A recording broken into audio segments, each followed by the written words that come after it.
អ្នកដែលមានកម្រងមកចង់ដើរលេងនៅគ្រីរ៉ុំតែលោបាយចិត្ត save វីដេអូនេះទុកលេងៗហ៎ Please don't make me think of it like you can't make a defense. You talk to me dirty, I'm talking back like a replay. តើអញ្ចឹងទៅដើរលេងនៅគ្រីរ៉ុំមួយខ្ញុំទាំងអស់គ្នាដល់ខ្ញុំទៅគ្រីរ៉ុំហ្នឹងគឺខ្ញុំជិះម៉ូតូទៅទេហើយខ្ញុំចេញទៅហ្នឹងខ្ទង់ម៉ោង4ជាងទៅដល់គ្រីរ៉ុំហ្នឹងខ្ទង់ម៉ោង7ហើយសម្រាប់សាំងវិញគឺខ្ញុំចំណាយអស់ចិត្ត$10ដែរហើយនេះខ្ញុំសុំបញ្ជាក់$10ហ្នឹងគឺសាំងតាំងទៅទាំងមកនិយាយទៅមក trip ទាំងអស់ហ្នឹងគឺសាំងចំណាយអស់តែ$10ទេនេះពេលដែលខ្ញុំជិះមកដល់ជើងភ្នំមុនឡើងគ្រីរ៉ុំហ្នឹងទៅក៏យើងចូលអុជធូននៅកន្លែងលោកយាយម៉ៅណាមួយដើម្បីសុំសេចក្តីសុខមុនពេលដែលយើងឡើងលើភ្នំផងពេលដែលជិះមកដល់លើភ្នំក៏ខ្ញុំទៅរក resort គេហើយសម្រាប់ផ្លូវទៅ resort គេហ្នឹងរៀងពិបាកបន្តិចប៉ុន្តែសម្រាប់ទេសភាពអីគឺផ្សេងៗគឺវាល្អទាំងអស់តែខ្ញុំគិតថាវាមិនថ្មីទេដោយសារយើងឡើងលើភ្នំក៏យើងអត់ expect ថាផ្លូវស្អាតទាំងអស់ដែរហើយពេលដែលខ្ញុំទៅលើហ្នឹងក៏មានអារម្មណ៍ថាសំណាងដែរដោយសារទៅចំពេលឆក់អាប់ចឹងណាតែដោយសារតែពេលដែលខ្ញុំទៅដល់ resort ហ្នឹងវាព្រឹកពេកចឹងទៅក៏គេអត់បើកដែរអញ្ចឹងខ្ញុំក៏សម្រេចចិត្តថាមករកអីហូបសិនហើយណាមួយក៏ជិះដើរលេងនៅគ្រីរ៉ុំមកស្ទុះទៀតសិនទៅហើយបន្ទាប់ពីពេលដែលខ្ញុំជិះដើរលេងមកស្ទុះ exploring new place នៅគ្រីរ៉ុំហ្នឹងអាហារអស់ទៅក៏វាខ្ទង់មក9អញ្ចឹងក៏ខ្ញុំទៅ resort វិញសម្រាប់ resort ដែលខ្ញុំបានគេងវិញគឺមានឈ្មោះថា V គ្រីរ៉ុំចាំខ្ញុំដាក់ Facebook page គាត់នៅក្នុងវីដេអូហ្នឹងឲ្យចង់បើសិនជាអ្នកទាំងអស់គ្នាចង់បាន resort ដែលមានតម្លៃសមរម្យហើយនឹងកន្លែងដែលល្អអ្នកទាំងអស់គ្នាអាច booking តាមរយៈ V គ្រីរ៉ុំបានអ្វីដែលសំខាន់កន្លែងគាត់គឺនៅលើភ្នំហ្មងគឺវាពោពេញទៅដោយព្រឹត្តិប្រឹក្សាហើយយើងមានចម្រើសនៅក្នុងការស្នាក់នៅកន្លែងច្រើនទៀតដែលកន្លែងស្នាក់នៅរបស់គាត់នឹងមានដូចជា Villa Jasmine ជាប្រភេទកូនតែ Villa ដែលនៅចុះៗគ្នាហើយបើនិយាយពី view វិញក៏មកអែមដូចគ្នាដែរហើយនេះវិញគឺជា Villa Suite ដែលវាមានទីធ្លាទន្លេនៅដាច់តែឯងហើយមានភាពស្ងប់ស្ងាត់ទៀតហើយសម្រាប់កន្លែងនេះវិញគឺជាប្រភេទតង់ camping ដែលមានតម្លៃត្រឹមតែ$13ទេតែបើសិនជាអ្នកទាំងអស់គ្នាគិតថាតង់ទូចអ្នកទាំងអស់គ្នាអាចមកស្នាក់នៅតង់កណ្ដឹងបានដែលវាមានទីធ្លាធំជាងអត់តន់អស់ប៉ុណ្្នឹងឯងក៏នៅមានផ្ទះលូមានបឹងកាឡូតង់ទំនើបហើយនឹង Capsule Villaតើអញ្ចឹងចាំកាលទៀតមក booking ជាមួយនឹង V គ្រីរ៉ុំទាំងអស់គ្នាមកតើយើងត vlog យើងទៀតបន្ទាប់ពីពេលដែលខ្ញុំទុកឲ្យបានហើយអស់ហ្នឹងក៏ខ្ញុំឡើងមកកាហ្វេនៅលើភ្នំដែលគេចំណាំល្បីហ្នឹងហើយខ្ញុំក៏មកថតរូបលេងតិចតួចដែរតើអញ្ចឹងមើលលេងៗទៅបាត់ភ្នែកស្រមៃបាត់ភ្នែកស្រមៃ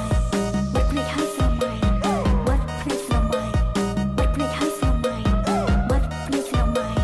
បាត់ភ្នែកហើយស្រមៃមកយើងតទៅកាន់វីដេអូយើងទៀតបន្ទាប់ពីពេលដែលខ្ញុំចំមកពីភ្នំវិញហ្នឹងវារៀងល្ងាចដែរហើយចឹងទៅខ្ញុំក៏បកទៅ resort វិញហើយពេលដែលខ្ញុំមកដល់ហ្នឹងក៏គាត់រៀបចំបាយជាឈុតសាច់អាំង barbecue ឲ្យដូចគ្នាអញ្ចឹងអ្នកទាំងអស់គ្នាមិនបាច់បារម្ភកន្លែងញ៉ាំអីទេដោយសារអីកន្លែងគាត់ហ្នឹងក៏គាត់មានរៀបចំជាប្រភេទ barbecue អីយើងដូចគ្នាដែរមួយទៀតឈុត barbecue ដែលខ្ញុំបានរើហ្នឹងគឺជាប្រភេទឈុត couple ប៉ុន្តែបើយើងមកតែឯងគេយើងហូបបានតែគ្នាហ្នឹងបើចាំឲ្យតែអ្នកមានគូទេ single ក៏ញ៉ាំបានដែរកំភៃបន្ទាប់ពីពេលដែលខ្ញុំដាក់អាំងសាច់អាំងអីហើយអស់ហ្នឹងក៏ខ្ញុំអង្គុយញ៉ាំហ្នឹងឯងតោះចាំមកខ្ញុំញ៉ាំទាំងអស់គ្នាអញ្ចឹង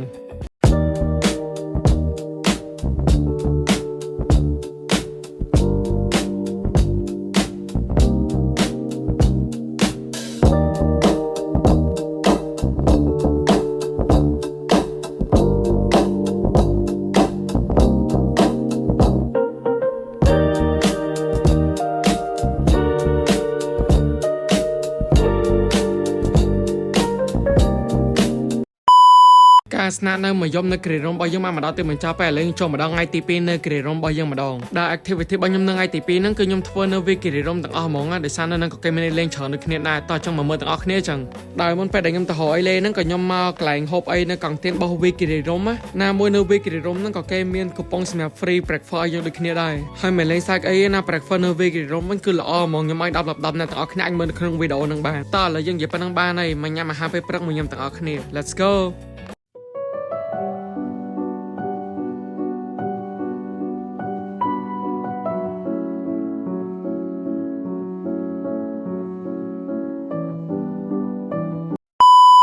បន្ទាប់ពីពេលដែលខ្ញុំញ៉ាំអីហើយ activity ដែលខ្ញុំធ្វើចុងក្រោយគេមុនពេលដែលខ្ញុំទៅផ្ទះវិញនៅវីគ្រីរ៉ុំគឺខ្ញុំមកជីកខ្សែរ៉កណាមកខ្សែរ៉កកន្លែងគាត់ហ្នឹងក៏ល្បីដូចគ្នាដែរសម្រាប់អ្នកដែលជីកខ្សែរ៉កមកពីមុនគឺខ្ញុំ recommend ហ្មងដោយសារវាមានតម្លៃសមរម្យដូចគ្នាហើយណាមួយមកជិះមកវាអត់ខុសបំណងទេដោយសារយើងបាន experience ថ្មីដូចគ្នាដែរបើអ្នកទាំងអស់គ្នាចង់ដឹងថាសប្បាយប៉ុណ្ណាមកមើលវីដេអូនេះទាំងអស់គ្នាចឹង